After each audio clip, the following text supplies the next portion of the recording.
மக்கள் அனைவருக்கும் வணக்கம். பீகார் மாநிலத்துக்கான அந்த தேர்தல் ஒட்டுமொத்தமா வாக்குப்பதிவுகள் இல்லையா, அது எல்லாம் முடிவுக்கு வந்தது. இந்த நிலைமையில மக்கள் வாக்குப்பதிவுக்கு பிந்தைய அவங்களுடைய எண்ணம் என்னன்றதை எக்ஸிட் போல் மூலமா சுமார் 9க்கும் மேற்பட்ட நிறுவனங்கள் தங்களுடைய ஆய்வை வெளியிட்டிருக்காங்க. இதுல யார் வெற்றி பெறுவா, எவ்வளவு சீட்டு வெற்றி பெறக்கான வாய்ப்புகள் உண்டு இந்த கூட்டணியில, மிக முக்கியமாக புதிதாக வந்திருக்கக்கூடிய பிரசாந்த் கிஷோர் அவருடைய கட்சி அவர் எந்த அளவுக்கு இதுல பெர்ஃபார்ம் பண்ணுவாரு, இது எல்லாமே அதுல வெளியிட்டிருக்காங்க. அந்த எல்லா ஆய்வுகளும் என்ன சொல்லுது அப்படின்ற விஷயத்துக்குள்ள போறதுக்கு முன்னாடி பீகார் மாநிலத்தினுடைய அசம்பிளின்றது, அந்த மாநிலத்தினுடைய சட்டப்பேரவைன்றது 243 தொகுதிகள் கொண்டது. எனவே நீங்க மெஜாரிட்டி பிடிக்கணும், 120க்கும் மேற்பட்ட தொகுதிகள் நீங்க வெற்றி பெறணும்.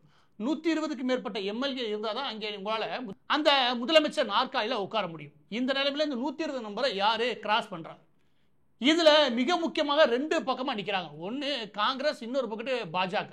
எனவேதான் பீகார் மாநிலத்தை பொறுத்த வரைக்கும் ரெண்டு நேஷனல் பார்ட்டி எந்த அளவுக்கு ஈக்குவலா சண்டை போடுதோ அதே அளவுக்கு ஈக்குவலா ரீஜனல் பார்ட்டி, அந்த பகுதியில் மாநிலத்தில் பிரபலமான இருக்கக்கூடிய ரெண்டு கட்சிகள் அவங்களும் போட்டிடுறாங்க.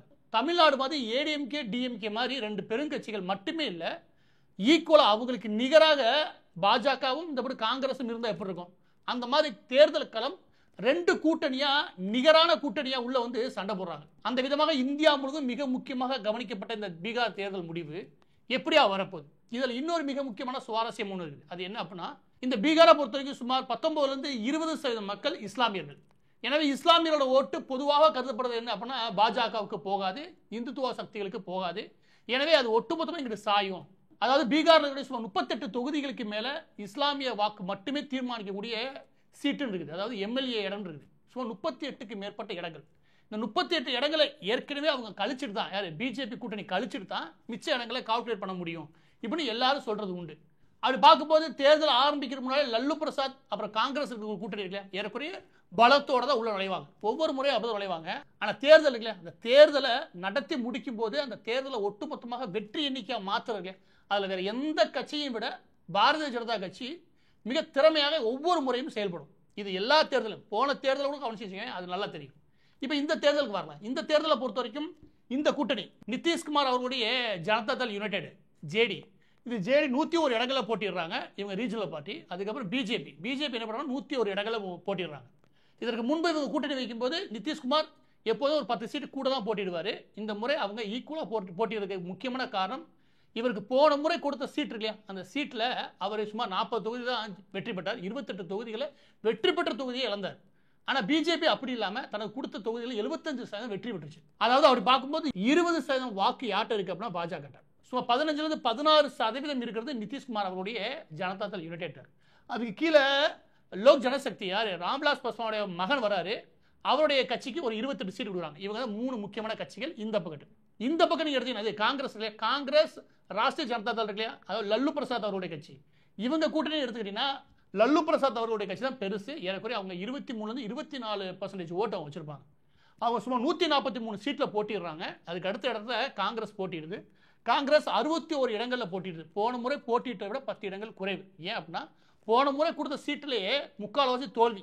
எனவே இந்த முறை 10 சீட்டு குறைஞ்சிருக்கு. அதுக்கப்புறம் கம்யூனிஸ்ட் பார்ட்டிக்கு எப்போவுமே 3 கம்யூனிஸ்ட் பார்ட்டி இருக்கும். லெனின் கம்யூனிஸ்ட், மார்க்சிஸ்ட் கம்யூனிஸ்ட், அதுக்கப்புறம் இந்தியன் கம்யூனிஸ்ட். இந்த 3 கட்சிக்கும் சேர்த்து சுமார் 33 சீட்டை கொடுக்குறாங்க. இது ஒவ்வொரு முறை கொடுப்பாங்க. இதில் இன்னொரு விஷயம் முக்கியமாக சேர்த்துக்கணும். எப்படி இஸ்லாமியர்கள் ஓட்டு 19% சொல்கிறோமோ அதே அளவுக்கு அங்கே நக்சல் பாதிப்பு அதிகம். நீங்கள் ஏதாவது ஒரு மாநிலத்தில் தீவிரமான, அதாவது பிரிவினைவாதம், இந்த நாட்டை விட்டு நாங்கள் பிரிஞ்சு போக விரும்புகிறோம், எங்களுக்கு இந்த நாட்டில் நியாயமே கிடைக்கல, நீதி கிடைக்கல, இந்த நாட்டில் இருக்க விரும்பலை அப்படின்னு ஏதாவது ஒன்று பெரிய பிரச்சாரம் ஓடிச்சு வச்சுக்கவேன், அது எனக்கு தெரிஞ்சு பீகாரில் நீங்கள் ட்ராவல் பண்ணினா தெரியும்.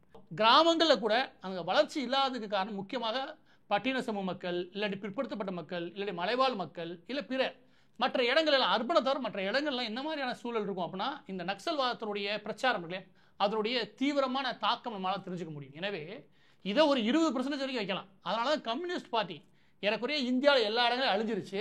கேரளாவில் மட்டும் வேற விதமாக உயிரோடு இருக்குன்னு வச்சுக்கோவேன். ஆனால் இன்னமும் அங்கே 33 சீட்டு கம்யூனிஸ்டுக்கு கொடுக்க முடியுது. அதுக்கு காரணம், ஒரே காரணம், அங்கே இந்த விதமான நக்சல்வாதம் இருக்குல்ல, அதனுடைய தாக்கம் தீவிரமாகவே இருக்கும். இதை தவிர பட்டியல் சமூக மக்கள், மலைவாழ் மக்களுடைய ஒட்டுமொத்த வாக்கு சதவீதம் 20%. இந்த ரெண்டு முக்கியமான கூட்டணி. இதை தவிர யார் மிக முக்கியமான நபர் அப்படின்னா இந்தியா முழுவதும் பேசப்பட்ட மிகவும் கவனிக்கப்படத்தக்க நபர் அப்படின்னா பிரசாந்த் கிஷோர் அவர்கள். பிரசாந்த் கிஷோர் அவர்களுடைய பார்ட்டியும் அதில் போட்டிடுறாங்க. அவங்க 238 இடங்களில் போட்டிடுறாங்க. தனித்து தான் போட்டிடுறான்னு வச்சுக்கோங்க. இப்போ இவருடைய, ஏன்னா எல்லா இடங்களும் இவர் போனதுனால தான் வெற்றி. இவர் வந்துட்டா வெற்றி உறுதி. டெல்லியா அங்கே வெற்றி, மும்பையா அங்கே வெற்றி, தமிழ்நாட்டுக்குள்ள நுழைஞ்சா அது வெற்றி. எனவே இவர் நுழைஞ்ச இடம்லாம் வெற்றி. எனவே இவருக்கு எல்லா விஷயமும் கைவந்த கலை அப்படின்னு ஊருக்குள்ள ஏகப்பட்ட படம் ஓடிக்கிறாங்க. எனவே இவர் ஒரு சொந்த மாநிலத்தில் ஒரு கட்சி ஆரம்பிச்சு என்ன நடக்க போகுது, இந்த நிலைமையில எக்ஸிட் போல் என்ன சொல்லுது, அதாவது தேர்தலுக்கு பிந்தைய கருத்து கணிப்புன்றது என்ன சொல்லுது. முதலாவது 3 கருத்து கணிப்புகள் சொல்லக்கூடிய விஷயங்களை பார்த்தாலாம். அதற்கு முன்னாடி போன தேர்தலில் பிஜேபி நிதிஷ்குமார் அவருடைய கூட்டணி சுமார் 125 இடங்களில் வெற்றி பெற்றது. லல்லு பிரசாத் அப்புறம் காங்கிரஸ் கூட்டணி சுமார் 110 இடங்களில் வெற்றி பெற்றாங்க. அப்ப இந்த முறை எப்படி இருக்கும்? நிதிஷ்குமார் அவர்கள் 2005 இருந்து அங்கே ஆட்சியில் இருக்கார். ஊடால ஒரு 250 நாள் வேறொரு நபர் வந்தார், அவ்வளவுதான். சீதாராமன் நினைக்கிறேன், அவர் மட்டும் வந்தார். மற்ற எல்லா ஏறக்குறைய 20 வருஷமா தொடர்ந்து பெரிய வெற்றி பெறாரா இல்லையோ, ஆனால் முதலமைச்சராக கண்டிப்பாக உட்காந்துறாரு. அப்படிப்பட்ட ஒரு ராசி அவருக்குன்னு வச்சுக்கோங்க.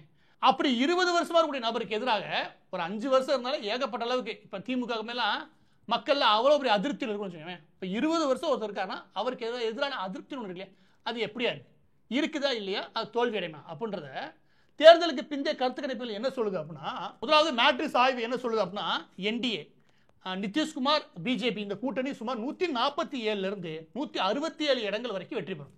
தேவையான சீட்டு 120 தான். 147 இருந்து குறைஞ்சபட்சம் 147 இருந்து 167 சீட்டு வெற்றி பெறும். அதுக்கடுத்து காங்கிரஸ், ராஷ்டிரிய ஜனதா தள், லல்லு பிரசாத் அவரோட கட்சி, இவங்க 70 இருந்து 80 இடங்கள் மட்டுமே வெற்றி பெறுவாங்க. அதற்கடுத்து நிதிஷ்குமார் அவரோட கட்சி 1-2 வெற்றி பெற வாய்ப்பு இருக்குங்க, முடிச்சிட்டாங்க அவங்க. அதுக்கப்புறம் இருக்கிறது பாஸ்கர் ரிப்போர்ட்டர்ஸ், இவங்க ஒரு ஆய்வு வெளியிடுறாங்க.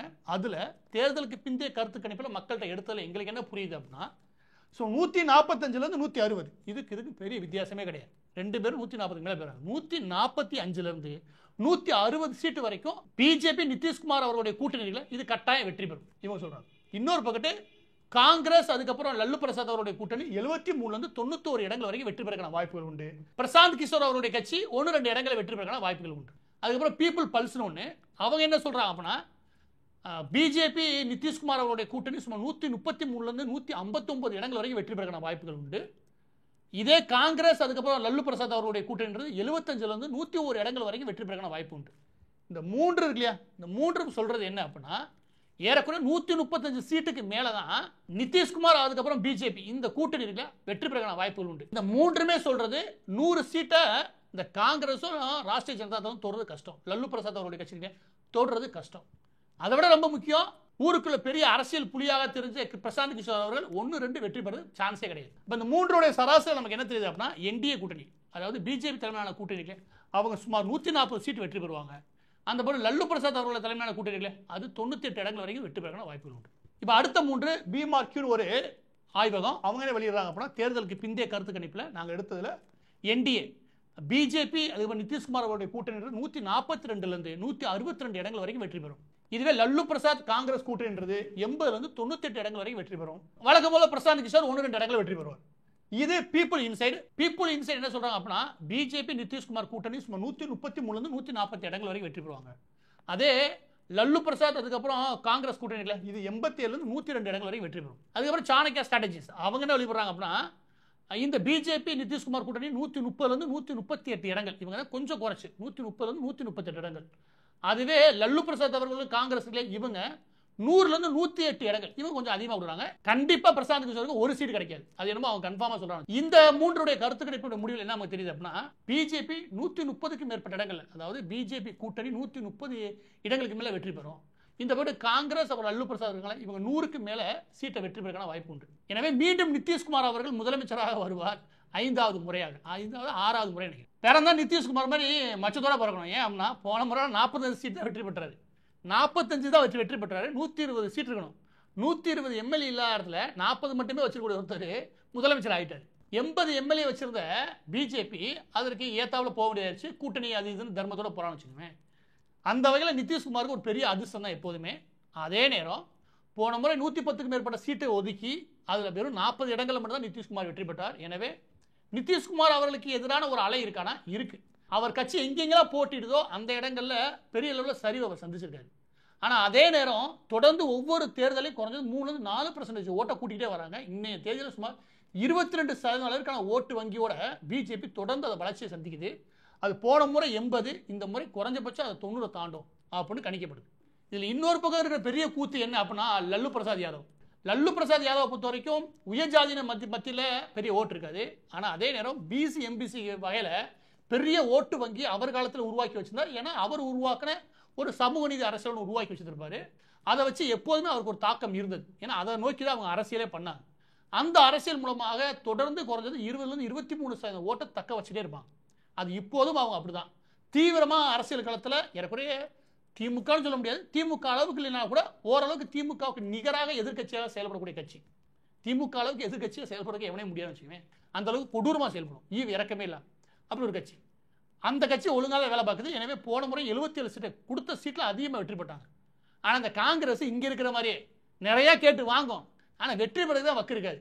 அங்கேயும் போன முறை 19 சீட்டு தான் வெற்றி பெற்றாங்க. இந்த முறை என்ன ஆக போகுதுன்னு தெரியல. எனவே ஒட்டுமொத்த தேர்தல் முடிவுகளும் எண்ணிக்கையும் 14 எண்ணிடுவாங்க நாளை கழிச்சு. அப்போ விஷயம் என்னன்னு புரிஞ்சிடும். எனக்கு என்னமோ இப்போ வந்து கருத்து கணிப்புகளே அதில் பெரிய மாற்றம் இருக்காது. போன முறை இருந்துச்சு இல்லையா, காங்கிரஸ் கீழேயே போகும், ராஷ்டிரிய ஜனதா தள் அதோட ஓட்டு வங்கியை தக்க வச்சுக்கும், பிஜேபி தொடர்ந்து வளர்ந்துக்கிட்டே இருக்கும், நிதிஷ்குமாருக்கு எதிராக சின்ன அலை எப்போவுமே இருக்கும். இந்த அளவில் தான் அங்கே இருக்கும்.